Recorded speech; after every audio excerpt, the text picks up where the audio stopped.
Congresswoman Alexandria Ocasio-Cortez. There are many things one can say about our Congresswoman, but I want to tell you a story about 2021. When we went on a 15-day hunger strike and won $450 million in debt relief for working-class taxi drivers, the Congresswoman was there with us on that picket line. She was there with us on the phone after everyone else had gone home. And she was there with us again in the primary of this election. And that's because she's there for working people. American democracy has always reflected the struggle between humanity's highest and lowest natures, between subjects and citizens, the Confederacy and the Union, freedom and bondage, labor and capital rights and regimes. They want us to think we are crazy. We are sane. To demand an affordable and decent housing, a decent wage, the right to health care, that we pay to care for our people instead of the flattening of Palestinians and oppressed people abroad is not a radical act. It is basic and core humanity. That is why the election of Zohran is as important as our cause today. And let's please make some noise for Senator Bernie Sanders.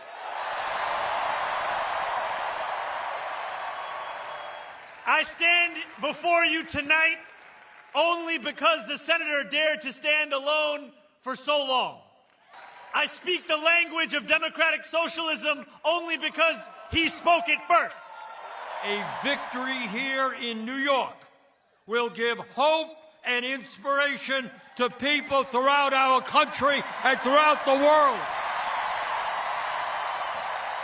That is what this election is about.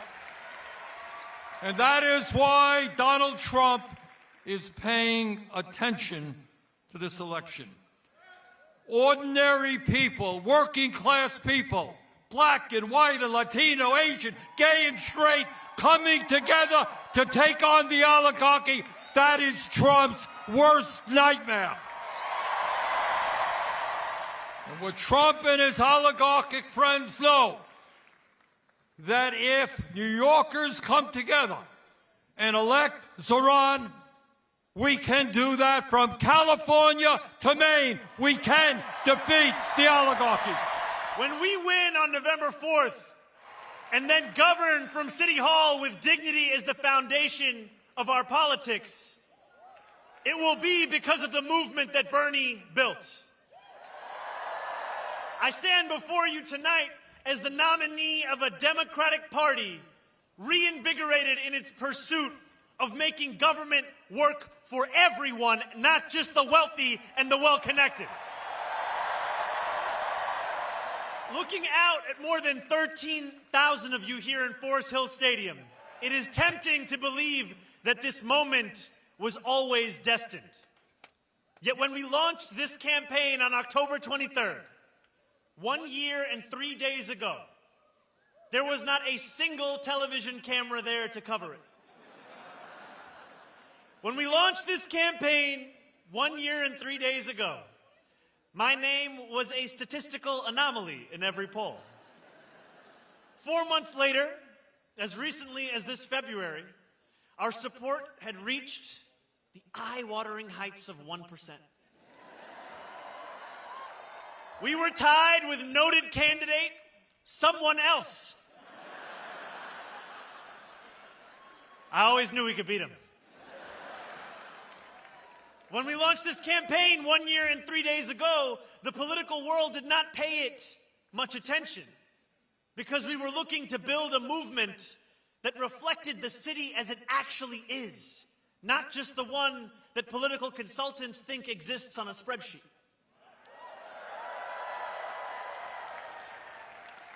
And when we launched this campaign 1 year and 3 days ago, we were dismissed as a punchline in the halls of power. The idea of fundamentally changing who government serves in this city was unimaginable. Even if we gained momentum, they asked, how would we ever overcome the tens of millions of dollars in attacks that would follow? Yet we knew then what we know now. New York is not for sale.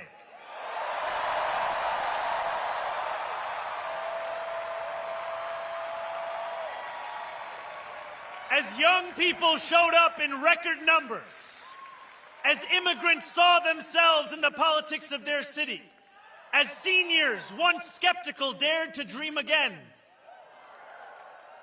we spoke with one voice. New York is not for sale. And now, as we stand on the precipice of taking this city back from corrupt politicians and the billionaires that fund them, let our words ring out so loud tonight that Andrew Cuomo can hear them in his $8,000 a month apartment.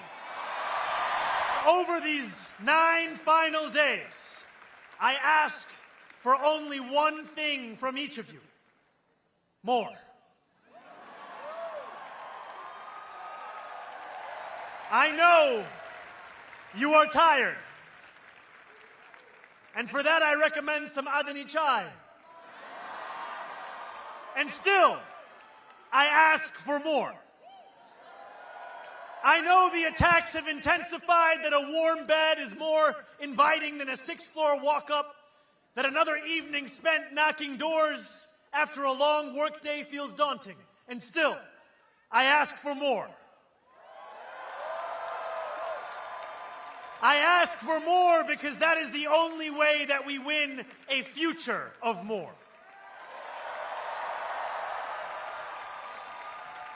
So if you are able, I urge you, my friends, stand up.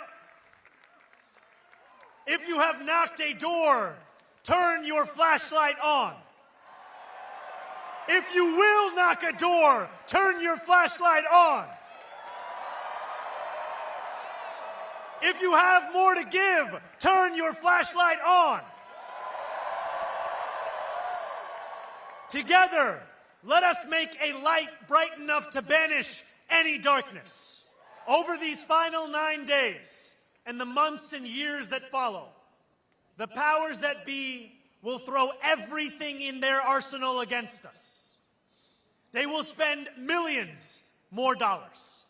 They will attack us from every conceivable angle. But we will not bend. We will not flinch. We will triumph over the oligarchs, and we will return dignity to our lives. Nearly 89 years ago to the day, FDR spoke before a crowd of thousands at Madison Square Garden. He said, "I should like to have it said of my first administration that in it, the forces of selfishness and of lust for power met their match. I should like to have it said of my second administration that in it, these forces met their master. My friends, I should like to have it said of our campaign that in it, the forces of selfishness and lust for power met their match. And I should like to have it said of our City Hall that in it, these forces met their master."